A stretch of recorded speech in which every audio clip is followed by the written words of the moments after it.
Top 10 Queen Elizabeth red flags the public should have seen. Let's start off with number 10, her daughter-in-law, Princess Diana. The top secret revealed by Diana was back in '95 when the princess agreed to sit down with BBC's Martin Bashir for an exclusive interview. In the interview, Diana opened up about her marriage to Charles and her experiences with the royal family and admitted that she also had an affair during her marriage. She revealed that Charles's long affair with Camilla made her feel worthless. There were 3 of us in this marriage, so it was a bit crowded. Iconic. Diana did not care and exposed Charles pretty badly with that. Now, if you know anything about the royal family, you know how much they value their privacy, so Diana going out and spilling the beans, not a great look for her, but the public loved it. She said that she suspected Charles's staff was waging a campaign against her. In addition to her revelations about the royals, Diana also spoke about her struggles with bulimia, postpartum depression, and self-harm. It's always sad to talk about how much the charismatic and charming princess was suffering. Hopefully, the newer royals have access to more resources to help with their well-being, as should everyone. After the interview aired, Queen Elizabeth wrote to the couple, who at that point had been separated since '92, and told them to proceed with their divorce. In the years following the release of the interview, it's been alleged that Diana was shown fake bank statements that they claimed were proof that the media had been paying the royal family for information about Diana in order to convince her to tell her side of the story in the interview. While a '96 investigation proved inconclusive, in 2021 the BBC revealed that they found interviewer Martin Bashir had acted in a deceitful way to ensure the interview would happen. The BBC returned all awards the interview special won, formally apologized for their actions, and vowed to never air the footage again. I mean, as they should. That was a snake move on their part, but drama between the royals and the media is pretty entertaining for the general public. Anyway, 9, Charles's relationship problems. We all know that the relationship between the late Princess Diana and Prince Charles was no secret, so when Queen Elizabeth gave them the green light to go ahead with the divorce, it was big news. And when the news about them breaking up finally went public, many people became interested in them as individuals and as a failed marriage. Number 8, personal funds. Far from opening the royal family's wealth, inherited or otherwise, to scrutiny, astonishingly, there appears to be no study of this topic.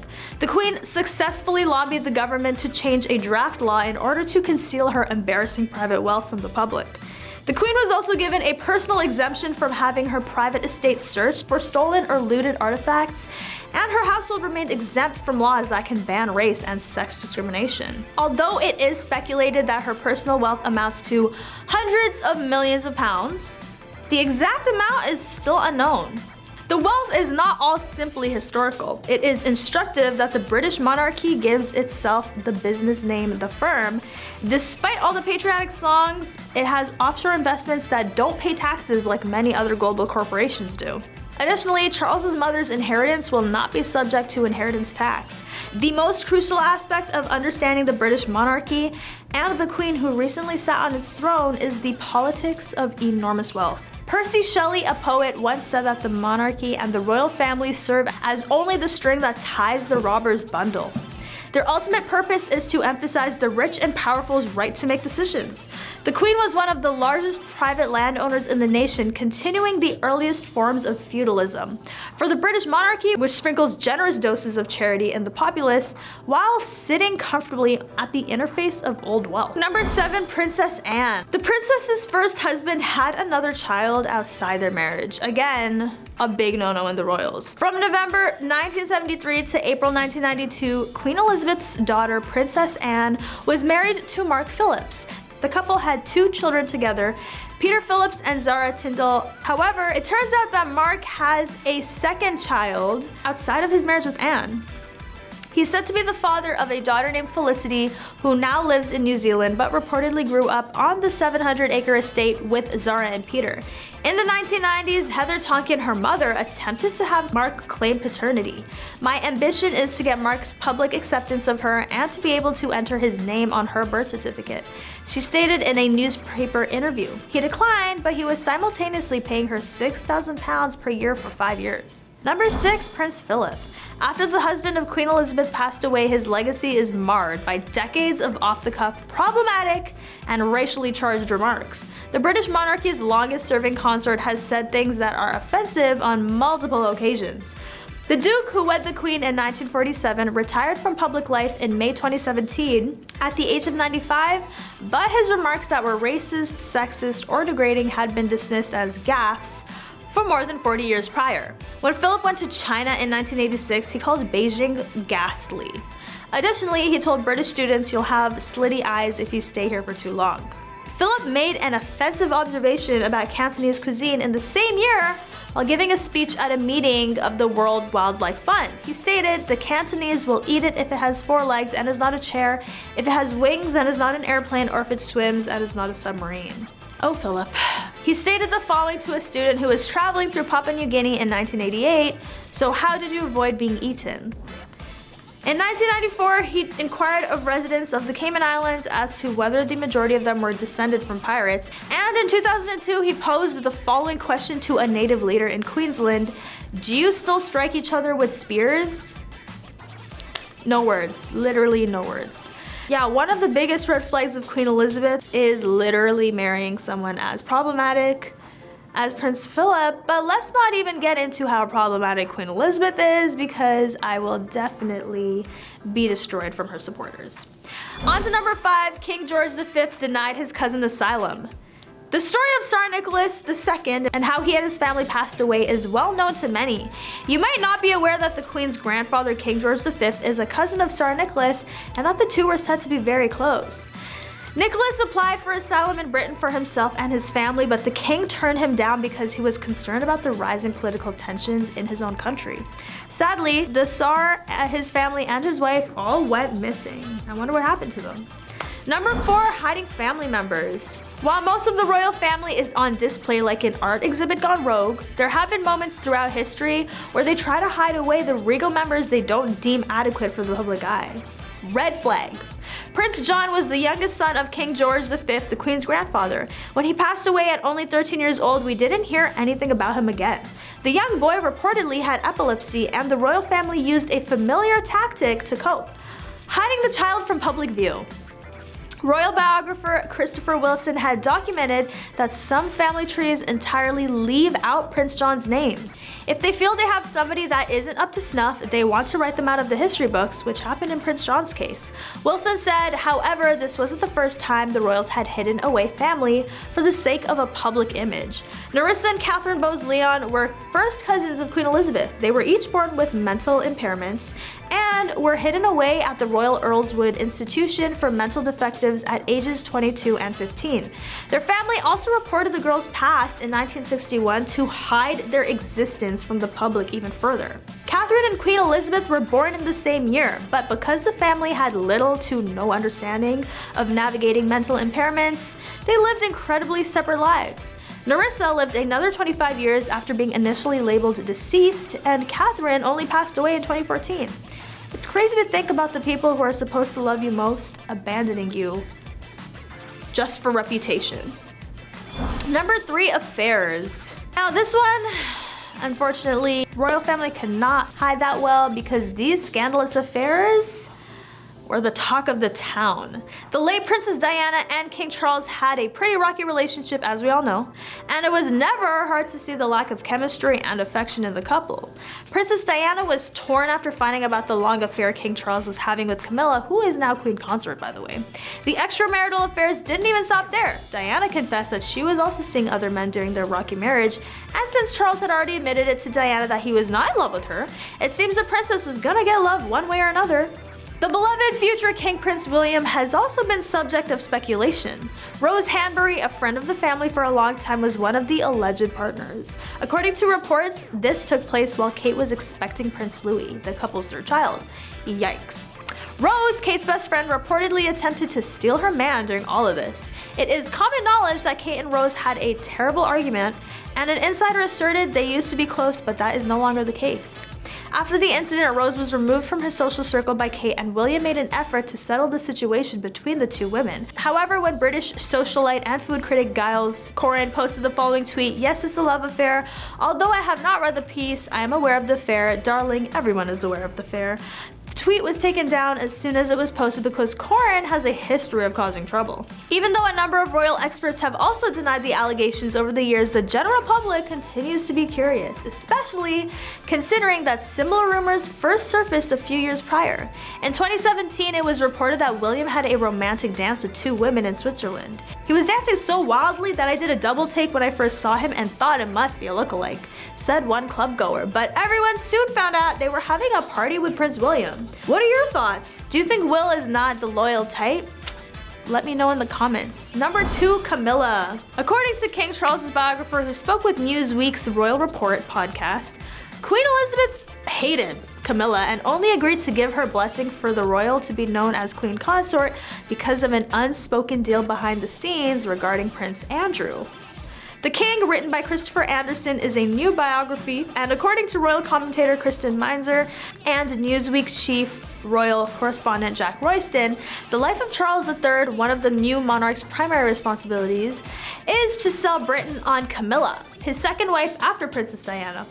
Camilla, now Queen Consort, first met Charles in the 70s, and the two were in and out of relationships ever since. Charles admitted to adultery when his marriage became irrevocably broken down in 1981, when his marriage to Diana just began. Elizabeth's relationship with Camilla before she married Charles and then as a daughter-in-law has been widely speculated about. In the early years of Charles's relationship with her, the Queen reportedly regarded Camilla with caution.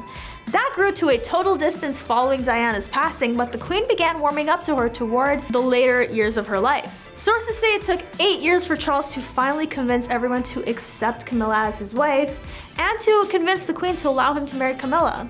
Finally, number 1, tax fraud. The family has been exposed numerous times and has been dealing with a number of issues, one of which is tax fraud. The late Queen was once exposed for concealing her embarrassing wealth from the public, which may or may not come as a surprise.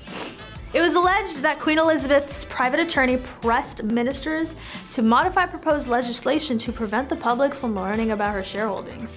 Even though the Queen's actual holdings were never made public, we can only assume they were hundreds of millions of pounds. Invested at least $13.1 million into offshore tax-sheltered funds located in the Cayman Islands and Bermuda, according to Newsweek. Party leaders and anti-monarchists investigated the Queen's finances, specifically her private funds, the Duchy of Lancaster, and discovered that the Queen is evading taxes on her $680 million duchy by $15 million. But that is all for today. Let me know how you feel about these scandals within the royal family and the red flags of the late Queen Elizabeth. Rest in peace. Top 10 Prince Philip red flags Queen Elizabeth should have seen. Starting off with number 10, unfit for the Queen. Despite the fact that the Queen and Prince Philip have been married for 71 years, many people were initially against the union between Philip and the young Princess Elizabeth. They first met in 1934 at Princess Marina of Denmark and Greece's wedding to Prince George, Duke of Kent. However, it wasn't until the young princess and her parents, King George and Queen Elizabeth, visited the Royal Naval College in 1939 that Philip, then 18 years old, won Elizabeth's heart. It is certainly not uncommon for royal marriages to be arranged. In fact, most royal unions are predetermined by other members of the family. That wasn't the case for Elizabeth and Philip. After the two met as teenagers, they began a correspondence and started spending time together when they could. Their friendship blossomed into a relationship of its own. And luckily for Philip, the king liked him. Biographer Sally Beadle Smith wrote that the king told his mother that Philip was intelligent, has a good sense of humor, and thinks about things in the right way. They kept in contact through letters, and Naval Captain Philip frequently paid a visit to Windsor Castle when he could. However, the fact that he had a background in the Navy and held a position of power raised suspicions among many establishment members.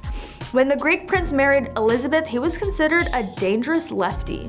Philip is often mentioned as having been an outsider when he married Elizabeth in 1947. While he wasn't a member of the traditional British aristocracy or nobility, he was certainly familiar with the ways of the royals, having been born into a royal family. What's more, he and Elizabeth were distant cousins and great-great-grandchildren of Queen Victoria. Number 9, Untitled. The prince's stench of class privilege stood out most of all. And media outlets sycophants for the royal family attempted to portray Philip as a straightforward man of the people. But Philip detested the commoners. He reportedly stated to the vicious Paraguayan dictator General Stroessner in 1963, "It's a pleasure to be in a country that isn't ruled by its people." Philip made the following statement in 1980 when unemployment in Thatcher's Britain reached 3 million. "A few years ago, everyone was saying that we needed more time off because we were all working too much. Everyone is complaining that they are unemployed, now that they have more free time. It doesn't appear that people can decide what they want." In 2015, while taking a tour of a London community center, Philip posed the following question to a group of Asian volunteers: "Who do you sponge off then?" Philip would never be described as someone who works hard. In May 2017, when he announced his retirement from public life, the British media reported that over the course of 6 decades, he had engaged in 22,219 engagements. However, the majority of those engagements lasted on average an hour and included everything from launching battleships and presenting plaques at town halls to drinking and eating banquets with other reactionary thugs. On to number 8, affairs. The Crown strongly hints that Philip was a serial cheater. Over the years, the prince has been linked to numerous women, including 2 dancers, but neither nor the women have ever confirmed. One of the most gripping moments in the show's 2nd season is when Philip's personal secretary and close friend Mike Parker is accused of adultery and sued for divorce in '58. A massive scandal ensues on the show and in real life, with the implication that Philip must be a cheater too. That episode shows Elizabeth making peace with her husband by making him a prince. However, news reports from back then suggested Philip was made a prince so he couldn't be forced to testify at Parker's divorce trial, potentially exposing him to uncomfortable and embarrassing questions. Having said that, a long list of women have been mentioned as possible mistresses of the late prince. The affair between King Charles and Queen Consort Camilla is typically the first thing that comes to mind when people think of misbehavior within the royal family. The world was shocked by Prince Charles and Princess Diana's liaison, and it took many years before the public was ready to accept Camilla as an official royal family member. However, Prince Philip, Queen Elizabeth's husband, was also the subject of rumors of extramarital affairs. However, Philip himself offered a sarcastic response to the claim, stating in 2017, "Have you ever stopped to consider the fact that I have never moved anywhere without a police officer accompanying me over the past 40 years? So how on earth did I manage to get away with something like that?"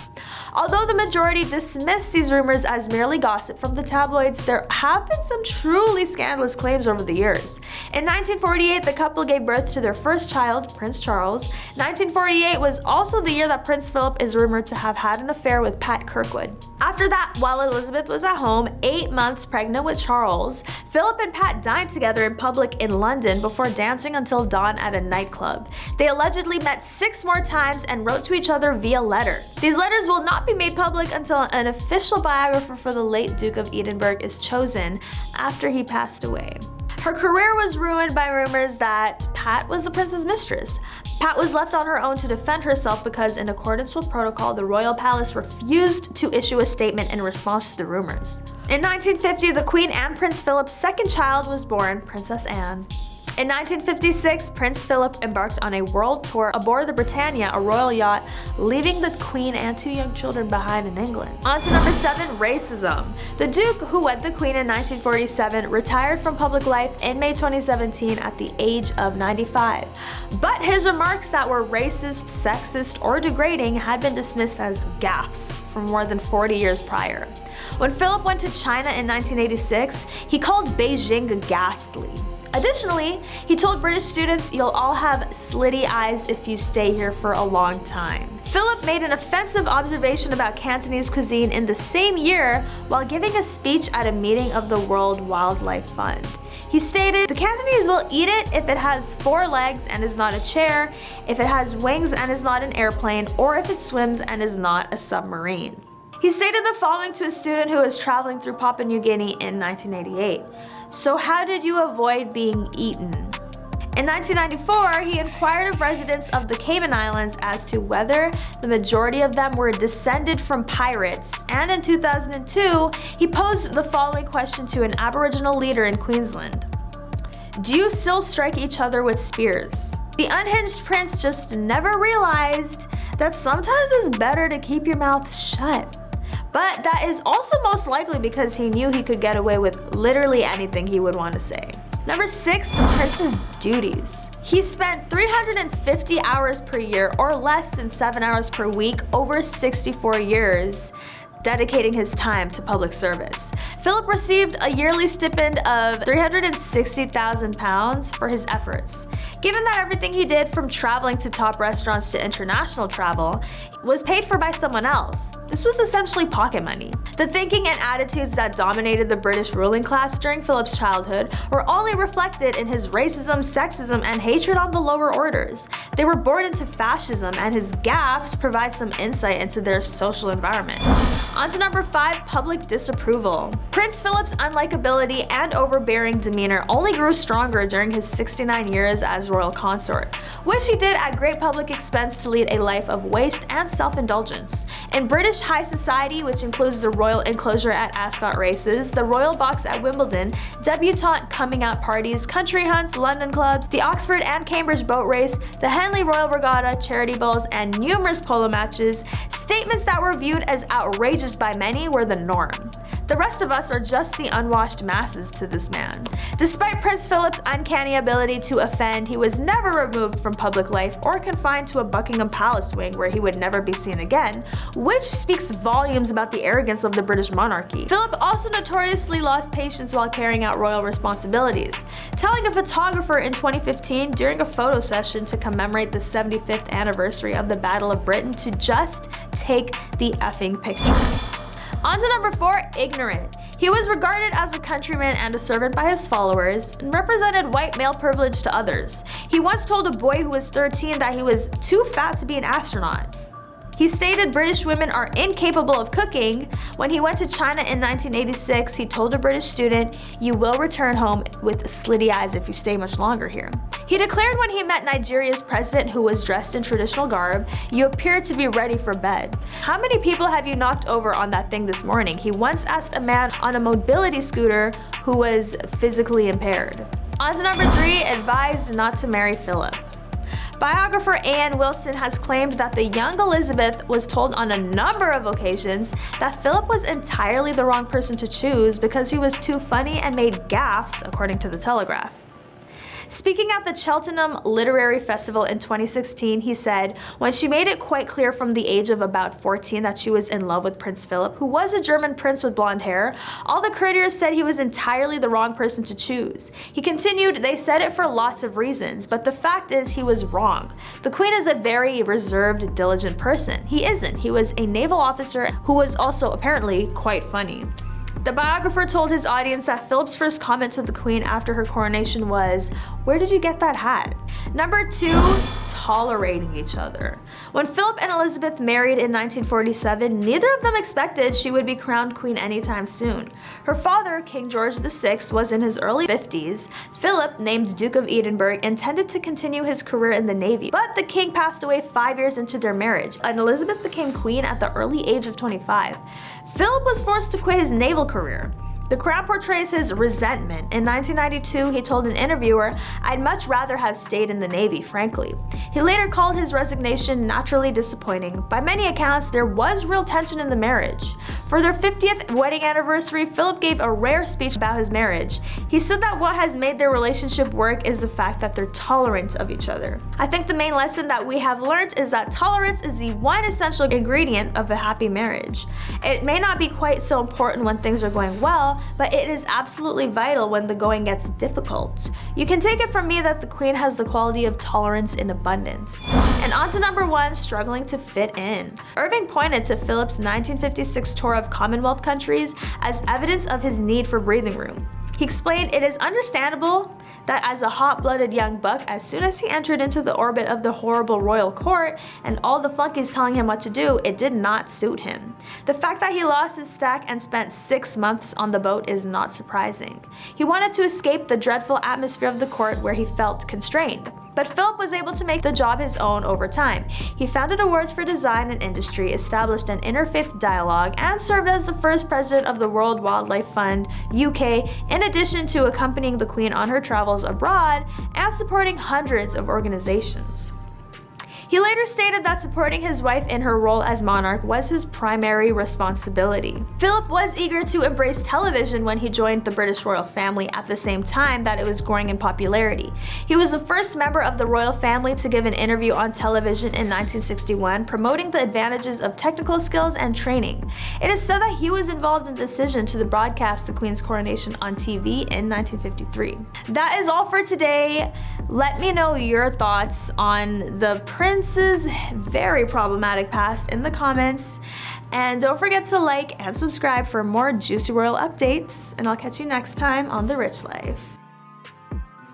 Welcome back to the channel. Today we're talking about the top 10 red flags Princess Diana should have seen in King Charles. Starting off with number 10, whatever in love means. The firstborn son of Queen Elizabeth probably could have married anyone, but he chose Diana, a pretty soft-spoken school teacher who was more than a decade his junior.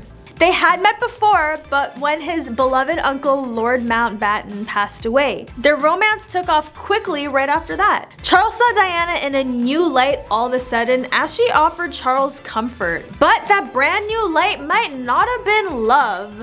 In point of fact, if we look back at the initial interview that Charles and Diana gave after they announced their engagement, we can see an awkward moment that may have revealed everything about the relationship. On the day of the wedding, there were also a few awkward moments that nobody knew about, like these little known details about Prince Charles and Diana's wedding. Charles turned to Diana to see what she would say when the interviewer asked the couple if they were in love. Of course, she said with a scowl before turning away. After that, Charles stated, well, whatever love means. Ouch. Like a blow to the heart, right? Diana, that is a red flag right there. Many people probably thought how adorable or such witty banter. However, Charles was probably revealing his true feelings for Diana, or rather his lack of them, instead of being cute or funny with it. On to number 9, Diana's reaction. Those 4 words caused Diana more harm than she showed in the interview. That completely threw me off, Diana remarked later, after the couple's dirty laundry had been made public. She was completely traumatized by it.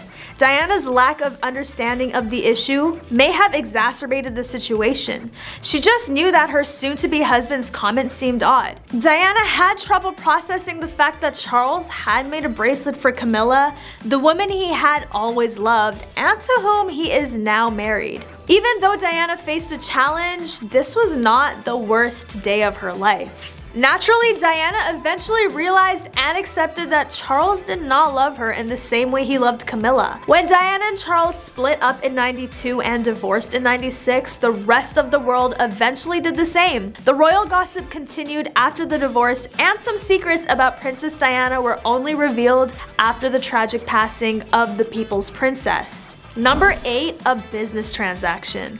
The author of HRH Speaking to Us Weekly, according to so many thoughts on royal style, the Wales wedding was almost like a business transaction, which in my opinion sounds about as appealing as wearing wet socks. Diana was clearly very eager, willing, and wanting to please, and she just checked so many boxes and fit right in. The expert then discusses the extremely brief courtship between the royal couple. She stated it was so brief that kind of reveals Charles's approach to this and the pressure he was experiencing. It almost felt like a formality.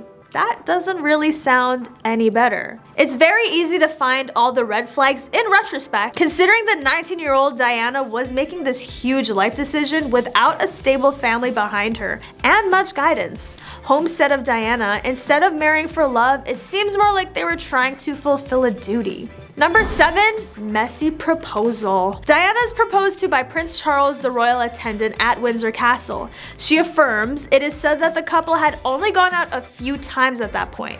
After that, the 19-year-old receives a great deal of media attention. The New York Times reports that she once wept while driving, despite how gracefully she handles most of it. She referred to all of the photographers saying, "I know it's just a job they have to do, but sometimes I wish they wouldn't." She moves into Clarence's house for a small apartment. The guest list for the wedding included political leaders from all over the world, including 3,500 people. Charles was the eldest son of Queen Elizabeth and the heir to the throne. Consequently, the guest list required friends and family as well as world leaders. And Camilla was one of the guests, a royally savage invite. Camilla was seated next to her sister Annabelle in a gray suit and veiled pillbox hat. Andrew, her first husband, was a part of the celebrations, leading the household cavalry as Diana and Charles's escort. The bravado to pretend to be the groom's mistress at the wedding? The narrative just flows naturally. To add fuel to the fire, Charles even wore Camilla's gift of cufflinks to his wedding. In case you were wondering why Charles didn't marry Camilla in the first place, the royals didn't like her because she had been married before, which was bad news for the country's future king. However, fast forward to 2005, when Charles finally married Camilla, who is currently the queen consort. I suppose it was destiny for this couple. Number 5, Charles was emotionally distant from Diana during his affair with Camilla. Additionally, no one has really stood up for her. Andrew Morton published Diana, Her True Story, a shocking account of the breaking up of their marriage. It also talked about Charles's relationship with Camilla and Diana's struggle with her mental health. It wasn't known for sure at the time that the princess worked on the book with the British author in secret. The couple announced their separation the same year. In '96, the divorce was finalized and Diana passed away at the age of 36 from injuries she received in the Paris car accident a year later. Charles, according to Anderson, was heartbroken by Diana's passing. He was said to have been ashen and trembling when he got the dreaded call. A cry of pain that was so spontaneous and came from the heart. He then let out a howl of anguish, according to one witness, could be heard down the hall. Collapsed in an armchair, weeping uncontrollably. The palace staff discovered Charles when they rushed to his room. According to Anderson's explanation, Charles is responsible not only for having brought the monarchy to its knees at one point after Diana passed away, but also for rescuing it. People probably don't realize how devastated he was by her passing. I spoke with the hospital nurses who first saw him when he entered the room and saw her body. He also appeared to have been struck in the face. He retreated. They believed he was going to faint. They were surprised to see how emotional Charles was after her passing. On to number 4, suspicions confirmed.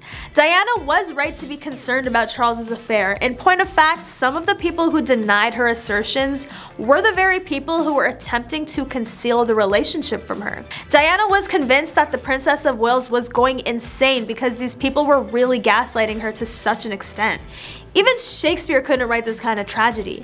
A new foreword to Morton's book said that Charles has asked his staff for help to hide his affair with Camilla. Even though they were aware that Charles would be out with his lover, Charles's chef and butler were instructed to prepare dinner and were forced to accompany the prince on shady nighttime visits to see Camilla. It was instructed to Charles's valet to mark the TV listings guide to give the impression that the prince had spent the night watching television at home. Charles's staff had to listen to police radios to track Diana's journey to the hospital after he broke his arm in a polo accident so they could get Camilla out of Charles's room before the princess arrived. Diana knew all along that Charles had his staff working overtime to conceal his lies from her. So basically, all that work was done for nothing. Morton claims that the deceit sickened Charles's staff, who foresaw the breakdown of the marriage. When Charles publicly admitted to the affair in 1994, 2 years after Diana and he had officially separated, the secret was made public. Charles wed Camilla in 2005 after the couple finalized their divorce in 1996. Are we all shocked? Charles finally weds his ex-mistress, who is also the most despised woman in the UK because people thought she was to blame for Diana and Charles's failed marriage. I'm not saying I'm on either side, but I think Charles should be the one held accountable for their marriage's failure. What do you think? Number 3, royal break. Charles and Diana both have extramarital affairs and they are extremely dissatisfied with their marriage. In 1994, Charles informed Jonathan Dimbleby, his official biographer, that he resumed his relationship with Camilla that year, 1994. Meanwhile, Diana's alleged affair with Army Captain James Hewitt is said to have begun around the same time. Charles writes how awful incompatibility is and how dreadfully destructive it can be for the players in this extraordinary drama, in a letter to an unidentified correspondent. It has all the elements of a Greek tragedy, and I never anticipated how it would end. 1987 to 1992, rumors of marital pressure surrounded Charles and Diana for the next few years. When Diana didn't go to Balmoral with Charles every summer in '87, headlines in the press called it a royal break. They appear distant and unhappy during several public appearances. Reporter Georgina Howell discovered this in a 1988 Vanity Fair article. She was the love of everyone except for her husband. In their mid-20s, she was confronted with something she found chilling to contemplate. A marriage out of a fairy tale that had cooled down into an arrangement. A classic example of people thinking you have everything when in reality, you lack what you want most. Shakespeare should have taken notes from this relationship. Number 2, jealousy. However, during his marriage to Princess Diana, he had his first significant encounter with disapproving public opinion. Archival footage of the couple touring Australia in the HBO documentary The Princess suggests that he was jealous of how much more popular she was. Well, the real-life Diana confirmed that Charles envied the public's devotion to his wife in her explosive 1995 interview with the BBC's Martin Bashir. The pressure on us both as a couple with the media was phenomenal and misunderstood by a great many people, she said. We'd be going around Australia, for instance, and all you could hear was, "Oh, she's on the other side." Diana subsequently clarified that the waiting crowds were expressing their disappointment that Charles was closer to them rather than Diana, explaining they weren't on the right side to wave at me or to touch me. Now, if you're a man like my husband, a proud man, you mind about that if you hear it every day for 4 weeks, and you feel low about it, instead of feeling happy and sharing it, Diana continued. When Bashir asked so they were expressing a preference even then for you rather than your husband, she responded yes, which I felt very uncomfortable with, and I felt it was unfair because I wanted to share. Diana confirmed Charles's jealousy when Bashir asked if she was flattered by the media attention she received. No, not particularly, Diana replied, because with the media attention came a lot of jealousy. A great deal of complicated situations arose because of that. Someone close to you acting out of jealousy towards you is literally never fun. Considering he was a future king at the time, I'm sure this hurt his ego, even though it shouldn't have. He should have been proud of how publicly accepted his future queen was, but I guess not everyone, even a king, likes to see people winning, right? And on to number 1, more recent controversies. Charles's troubled past has been exposed numerous times. Now that he is king, he was accused of trying to get the British government to do something. A senior member of parliament, dubbed the best informed lobbyist, after it was revealed in 2015 that he had received secret documents about the British government's inner workings that not even elected ministers had seen. The royal engaged in personal lobbying efforts to senior politicians about a variety of topics, including illegal fishing of the Patagonian toothfish and orders of military helicopters during the Iraq War.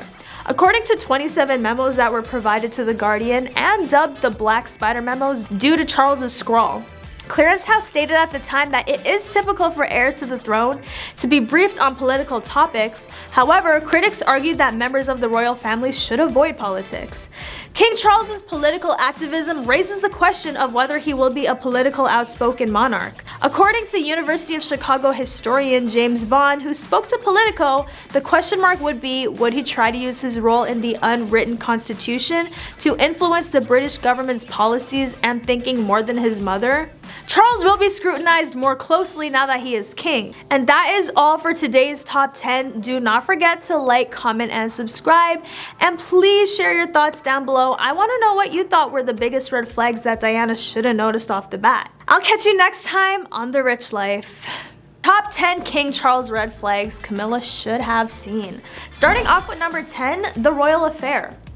This one is no big secret. The Princess of Wales was very much aware of the extramarital affair Charles and Camilla were having, but the couple still tried their hardest to conceal their relationship from Diana and the rest of the world. Prince Charles's mistress Camilla was regarded as a villain long before Princess Diana and Charles filed for divorce. Additionally, she was resented up until the Princess of Wales' untimely death in 1997. However, Camilla's life truly changed in the days following the tragic incident.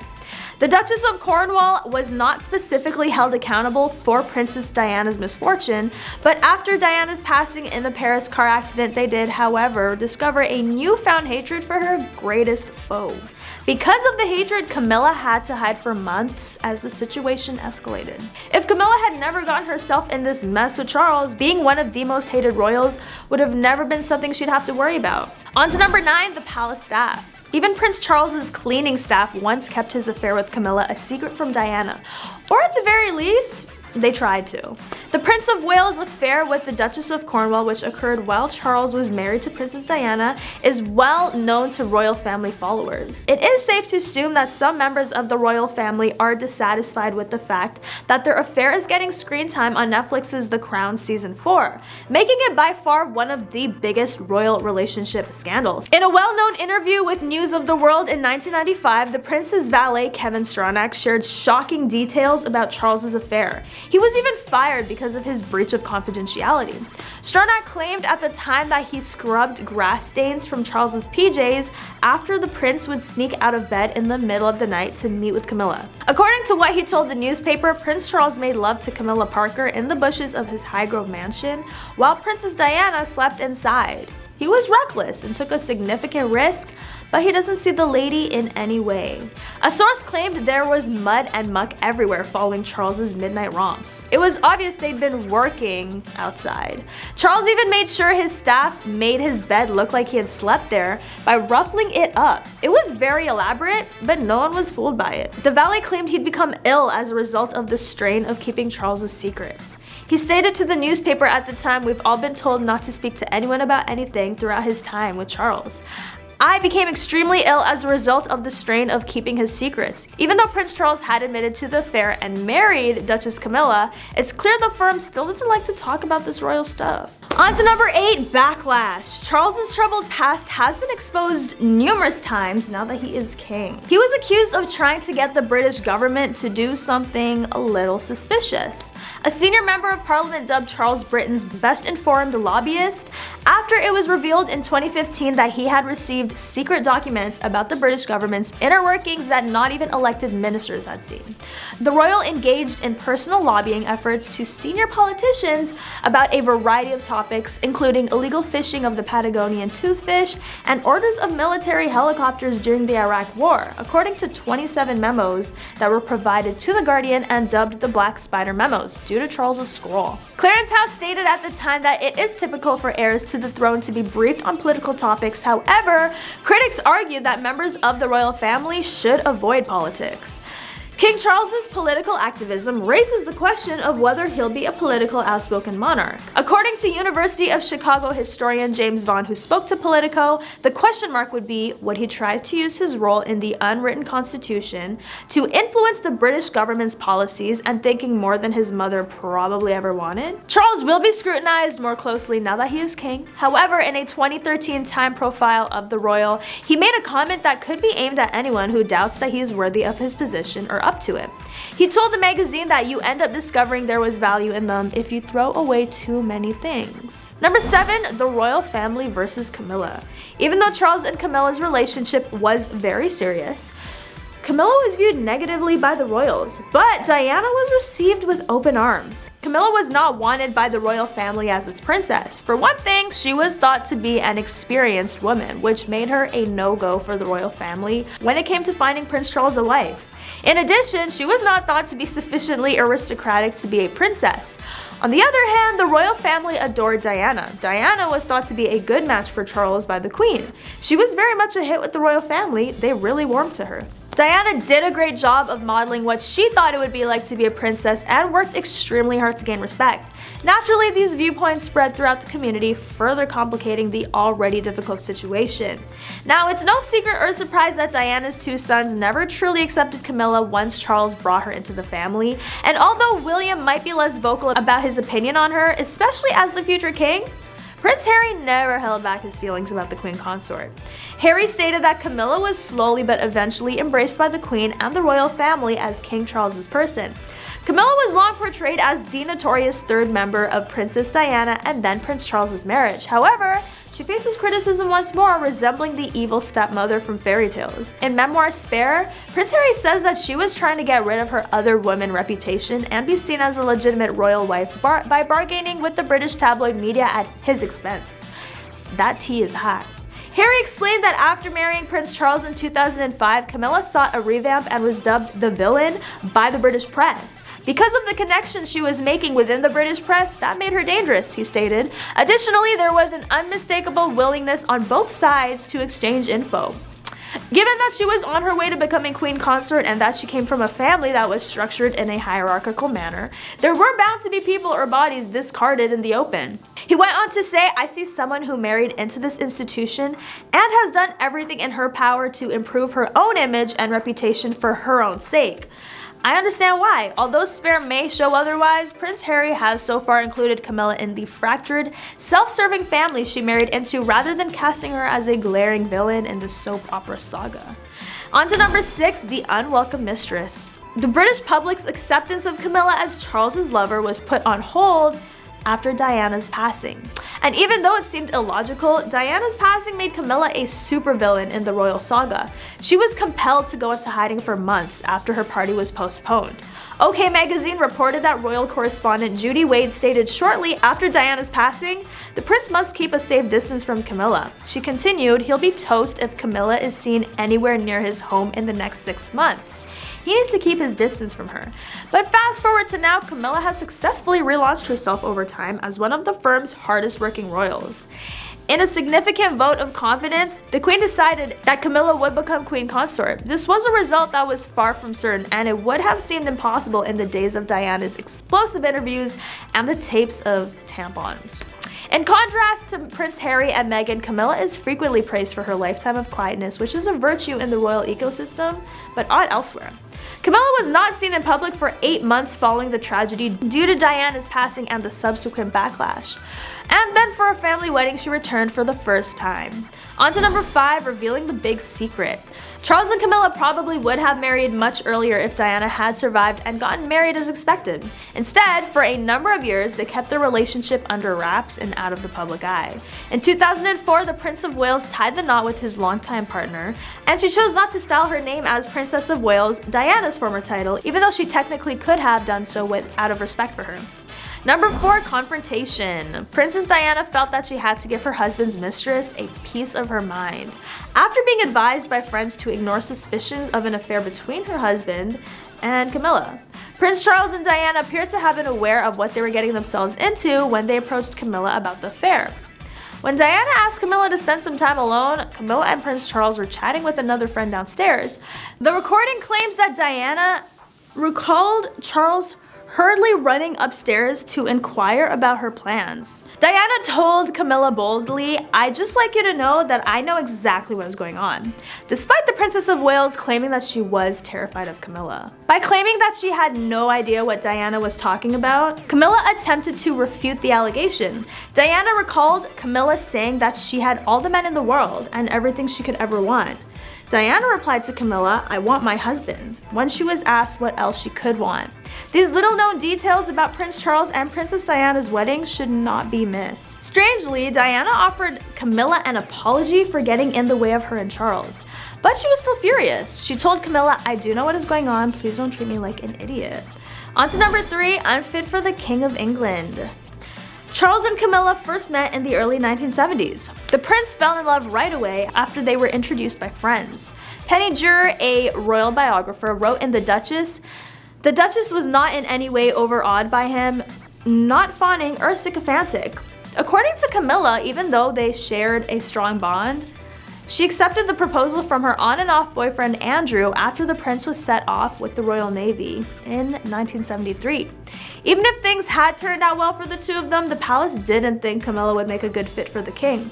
She did not come from an aristocratic family, which was very important back then. Number 2, not the queen's choice. It is not a secret that the extramarital affair between Charles and Camilla rocked the crown to its foundation and put the final nail in the coffin of Princess Diana and Prince Charles's strained marriage. Queen Elizabeth was furious more than anyone else, so much that the Duchess was not even allowed to enter the palace for some time. In point of fact, she only had a meeting with the Queen in the year 2000 because Queen Elizabeth had refused to meet her before then. However, the Queen did say they have overcome Becker's Brook and the chair and all kinds of other terrible obstacles at the reception for the Duchess and Prince. They have prevailed and I am extremely proud of them and wish them well. My son is at home with the person he loves. Kinda wholesome, but she could never be Princess Diana. And finally, on to number 1, jealousy. During Charles's marriage to Princess Diana, he had his first significant encounter with disapproving public opinion. Archival footage of the couple touring Australia in the new HBO documentary The Princess suggests that he was jealous of how much more popular she was. Diana confirmed that Charles envied the public's devotion to his wife in her explosive 1995 interview with Martin Bashir. The pressure on both of us as a couple with the media was phenomenal and misunderstood by a great many people, she said. We'd be going around Australia, for instance, and all you could hear was, "Oh, she's on the other side." Diana subsequently clarified that the waiting crowds were expressing their disappointment that Charles was closer to them rather than Diana, explaining they weren't on the right side to wave at me or to touch me. Now, if you're a man like my husband, a proud man, you mind about that if you hear it every day for 4 weeks, and you feel low about it instead of feeling happy and sharing it. Diana continued. When Bashir asked, "So they were expressing a preference even then for you rather than your husband?" She responded yes, which I felt very uncomfortable with, and I felt it was unfair because I wanted to share. When asked if she was flattered by the media attention she received, Diana replied no, because with the media attention came a lot of jealousy. A great deal of complicated situations arose because of that. Considering at the time Charles was a future king, the fragile ego is a toxic trait. Big red flag. And who's to say he isn't like that towards Camilla? But that is all for today. Thanks for watching, and don't forget to like, comment, and subscribe for some more juicy royal updates and news on your favorite celebrities. And I'll catch you next time on The Rich Life.